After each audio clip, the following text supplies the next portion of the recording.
عبادي الذين آمنوا إن أرضي واسعة فإياي فاعبدون كل نفس ذائقة الموت كل نفس ذائقة الموت ثم إلينا ترجعون আলহামদুলিল্লাহ রাব্বিল আলামিন আর রহমানির রহিম বিসমিল্লাহির রহমানির রহিম কুল হুয়াল্লাহু আহাদ আল্লাহুস সামাদ লাম ইয়ালিদ ওয়া লাম ইউলাদ ওয়া লাম ইয়াকুল লাহু কুফুয়ান আহাদ। আল্লাহ সর্বশ্রেষ্ঠ এবং আল্লাহ সর্বশক্তিমান, আল্লাহ ওয়াহিদ। আল্লাহর সাথে কাউকে তুলনা করা যাবে না।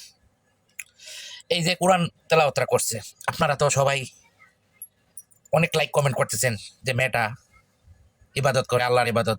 আমি বলবো না এটা ভুল, এটা হচ্ছে অহংকারী, আল্লাহকে অপমান করা।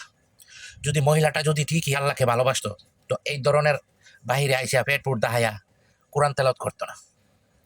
আমার প্রশ্নটা হচ্ছে এটাই, আমি প্রত্যেকটা মানুষের একটা কথা বলি, আজকা দান্দার জন্য আল্লাহকে পুঞ্জুতি ছাড়ে না।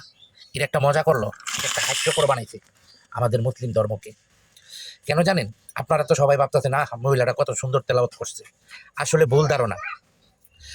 একটা কথা মনে রাখবেন, কখনো এই ধরনের যারা ইসলামিক ভিডিও করব, মুখ দাইব ইসলাম আর গান্দা কাপড় পরবো, ওরা কাফের, ওরা শিরিক করতেছে।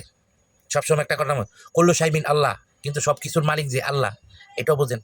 কুল্লু নাফসু জায়কাতুল মউত এটাও কইছে, মানে কোরআন থেকে তো সব কথা কইছে। এর তর্জমাটা কি বুঝে না?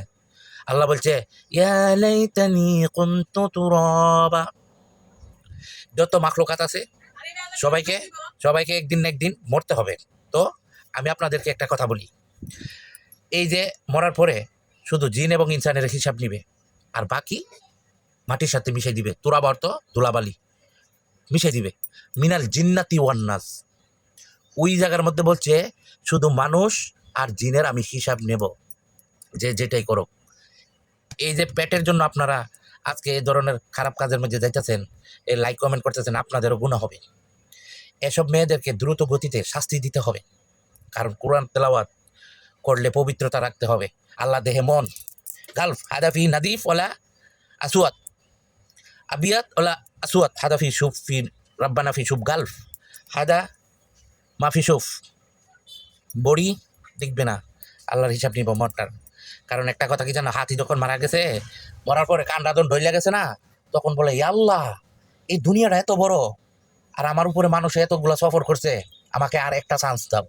আল্লাহ বলবে নো নেভার, তুমি দুনিয়াতে কি করছো না করছো শেষ, তোমার টাইম, এখন তুমি চলে আসো, একটা চান্সও দিবে না। এই মেয়েগুলাও যদি মারার পরে আল্লাহর কাছে কখনো ঠাঁই পাবে না, শান্তি পাবে না।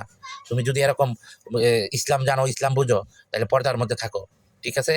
আর আশা করি আমার এই কথাগুলো শুই না আপনারা সবাই লাইক কমেন্ট শেয়ার করবেন, ফলো দিয়ে পাশে থাকবেন। এস মহিলারা যেন কখনো যেন শান্তিতে না থাকতে পারে। এগুলো হচ্ছে দেহ বিক্রি করে মেয়ে, আল্লাহর সাথে কটূক্তি করে, আমার নবীজির সাথে কটূক্তি করবে, এই স্বামীর সন্তান নিয়ে হেরা কটূক্তি করবে। এরা সমাজে রয়েছে কাঁচরা, সমাজের আবর্জনা। এই জন্য এই আবর্জনার থেকে আপনারা সবাই বাচ্চা থাকবেন। কখনো ওদেরকে লাইক করবেন না, করলে কিন্তু আপনাদেরও গুনাহ হবে আমলনামার মধ্যে। কথা মনে আছে? ভালো থাকবেন সবাই। আশা করি আমার কথাগুলো বুঝা একটা সুন্দর একটা কমেন্ট করবেন আর ফলো দিয়া শেয়ার করে পাশে থাকবেন। আসসালামু আলাইকুম।